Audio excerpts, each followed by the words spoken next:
सियासी मतलब है? सब लोग थोड़ा नीचे करो। देखो, पहले तो मैं मीडिया के साथियों का, उनके मन में बहुत सारे सवाल होंगे, पॉलिटिकल, सोशल, मेरे यहाँ आने का, जिस साथी से मैं मिलने गया था उसके बारे में जानने का। लेकिन मैं आपको एक लाइन में कहना चाहता हूँ, अब्दुल्ला आजम भाई से मेरे जो रिश्ते हैं वो सियासी नहीं। जब भी मैं किसी तकलीफ में रहा, आजम भाई का और इस पूरे परिवार का सहयोग मुझे हमेशा मिला, और आज मैं उसी रिश्ते को और मजबूत करने और अपने छोटे भाई से मिलने यहाँ आया था, जानने की उनकी क्या हाल है। मुझे बहुत खुशी हुई। मैं सोचता था कि जेल में है तो परेशान होंगे, लेकिन जिस ताजगी के साथ मुलाकात हुई, इससे ये पता लगता है कि वो बहादुर आदमी अपनी लड़ाई को लड़ रहे हैं, और जो हालात हैं वो उससे वो किसी छिपे हुए नहीं। मैंने उनके मुकदमे को भी पढ़ा है, ऑर्डर भी पढ़े हैं, किस तरह की चीजों में उनके सजा हुई भी पढ़ी है। मैं बस ये कहना चाहता हूँ मीडिया को के माध्यम से, जिनको कहना चाहता हूँ उनको चला जाएगा, सड़क से लेके और संसद तक हम इस लड़ाई को लड़ेंगे। हम इस लड़ाई को अकेले नहीं छोड़ेंगे, उनको, उस पूरे परिवार को, हमारा परिवार। आज जिस तकलीफ में है, हमें इस बात का दुख है कि सत्ता में बैठे लोग सत्ता के अहंकार में उनका दमन कर रहे हैं, और तमाम लोग इसका तमाशा देख रहे हैं। ये भी इतिहास में लिखा जाएगा कि जब एक परिवार को, जिसने लंबे समय सेवा की उत्तर प्रदेश की, कमजोरों की, मजलूमों की, आज अगर उसको जरूरत है तो सब लोग उनके इस दर्द में शामिल नहीं हो रहे। मुझे इस बात की तकलीफ है। और जिस तरह के फर्जी मुकदमे लगा के और तमाम चीज, जब वादी कह रहा है कि मेरा कोई नुकसान नहीं हुआ है, सरकार कह रही है कि हमने कुछ खरीदा नहीं है, लेकिन फिर भी सजा सजा सजा, रोज नए मुकदमे, ये सब ये साबित करती हैं कि ये सरकार की देखरेख में हो रहा है।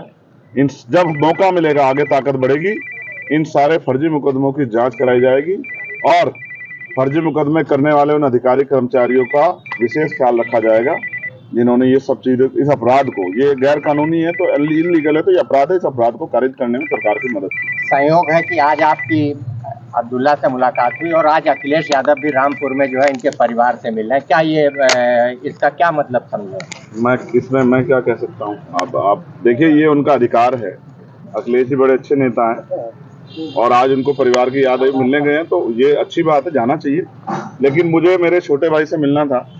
मैं पूर्व विधायक जी से नहीं मिला, मैं अपने छोटे भाई से मिलने आया था, और मैं वचन दे कहता हूँ कि मैं इस परिवार के साथ खड़ा हूं। और मैं ये भी स्पष्ट कर देता हूँ आपको कि वो जुल्म के आगे टूटने वाला नहीं है, परिवार टूटेगा नहीं।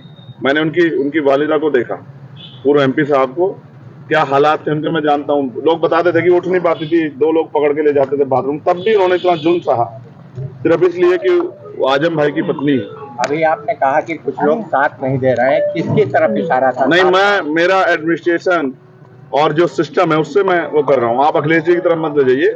मैं सिर्फ ये सिस्टम से सवाल खड़ा कर रहा हूँ कि जो सिस्टम है, न्यायपालिका पर हम भरोसा करते हैं, लेकिन अगर जज साहब कहें कि हम मजबूर हैं, हमारे ऊपर दबाव है, तो फिर न्याय कैसे मिलेगा? मुझे एक खतरा और है, ये मेरा पर्सनल है, मेरे बहादुर छोटे भाई ने मुझसे नहीं कहा।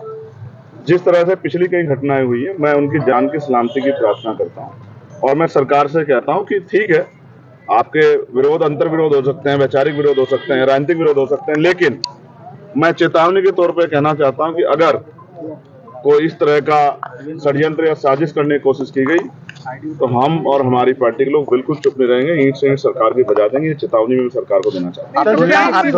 अब्दुल्ला से आज आपकी मुलाकात हुई। पहले भी कई जगह पे ऐसा देखने को मिला, हमीरपुर और तमाम जगहों से खबरें आई, समाजवादी पार्टी से लोग टूटकर आपकी पार्टी में आए हैं, तो कहीं ना कहीं ये भी कहा जा रहा है कि तोड़ने का काम कर आप इसे राजनीतिक मुलाकात बनाना चाहते हैं, जबकि मैं फिर आपसे समझना चाहते हैं, सिर्फ समझना। मैंने समझाया आपको कि आज वो बुरे दौर में, तकलीफ में, आज एक भाई होने के नाते, मेरे बड़ा भाई होने के नाते मेरी जिम्मेदारी बनती है कि मैं अपने छोटे भाई के साथ खड़ा हूं। और वो मेरे बड़े भाई, उनके जो वालिद साहब आजम साहब, वो मेरे बड़े भाई। जब मुझे गोली लगी थी, वो पूरा परिवार आया था, हजारों लोगों के साथ, 2 घंटे मेरे दुख में शामिल हुआ और मुझसे कहा कि घबराना मत मेरे भाई। तब मैं सांसद भी नहीं था।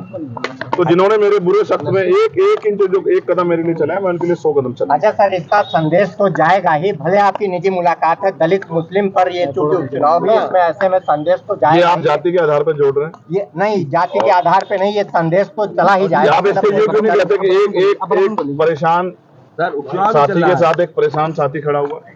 तो ये मुलाकात एक वो जो जुल्म सह रहा है और एक जिसके ऊपर जुल्म हुआ है, गोली उत्तर प्रदेश में किसी और पे चली है क्या? पिछले साल से सर बंद है, 1 साल हो गया, इससे पहले भी आपके मुलाकात साथ नहीं पता है, लगातार परिवार के जरिए मेरी बातचीत होती है, उनके साथी जो यहाँ थे उनके जरिए मैं जानकारी लेता हूँ। मैं इसको पॉलिटिकल नहीं बनाना चाहता था इसीलिए, लेकिन अब मेरे पास ऐसे इनपुट थे कि अब ज्यादा मेरे भाई को मेरी जरूरत है, तो ऐसे समय पर मेरा चुनाव में घूमना या वो सब चीजें बाद में मैंने उनको लिया और मेरा मन था कि पहले मैं जाके मिलकर उनके हालात को जानूं। अच्छा, बात क्या हुई, क्या कुछ दर्द तकलीफ कुछ बताई हो, कुछ वो भी तो शेयर कीजिए। आप जेल के अंदर का हम लोगों को नहीं पता चलता ना, थोड़ा सा बताइए। आपको क्या लगता है एक बहादुर आदमी क्या कभी अपनी तकलीफों को बयां करता है? आपने क्या उसके चेहरे पे, उसने मुझसे कहा मैंने अखबार पढ़ना छोड़ दिया, उसने मुझसे कहा कि मैंने परिवार के लोगों को कहा कि मैंने यहाँ मुलाकात करने मत आना, क्योंकि मैं जिस लड़ाई में हूँ अन्याय के खिलाफ, उसमें कोई भी कीमत चुकानी पड़े मैं पीछे नहीं हट सकता। और उन्होंने कहा अगर नए मुकदमे जिस तरह से लग रहे हैं, सरकार उन पे दया कर रही है नए मुकदमे लगा के, तो कह रहे चाहे कितने मुकदमे लग जाएं मैं हर लड़ाई लड़ने के लिए तैयार हूँ, लेकिन अपने लोगों के लिए मैं जो लड़ाई हमारी चली आ रही लंबे समय से वो जारी रहेगी, उससे पीछे नहीं हटेंगे। पारिवारिक संबंध है आजम खान परिवार से, पूरा पारिवारिक संबंध क्या माना जाए, भविष्य में आपके साथ आ सकते हैं आप लोग? वो मेरे साथ हैं। हाँ वो भाई, वो मैं फिर कह रहा हूँ कि आपके पिता आपकी माता आपके साथ नहीं है, वो मेरे बड़े भाई हैं, वो मेरे साथ हैं, और ये मेरे छोटे भाई हैं, ये भी मेरे साथ हैं। राजनीतिक तौर पर भी साथ आ सकते हैं। मायने निकाले जा रहे हैं, ये माना जा रहा है कि 2027 की तैयारी है। ये आप मीडिया के बंधुओं का काम ही सूत्र ढूंढना है, तो आप लोग निकालो अपनी तरफ से, लेकिन मैं अपनी बात स्पष्ट कर चुका। और राजनीतिक लाभ की वो होती, या तो फिर मैं सीधे आजम भाई से मिलने जाता, लेकिन जहां जरूरत थी वहां गया। और बहुत जल्द जो है, मैं आपको फिर कहता हूँ कि ये बादल भी जो हैं, काले बादल भी हटेंगे, ये जो घनघोर बादल मुसीबत होगी ये भी हटेंगे, और एक दिन सवेरा भी आएगा और फिर से उतनी ताकत मिलेगी जिस ताकत के लिए हम लोग प्रयास कर रहे हैं। ठीक है।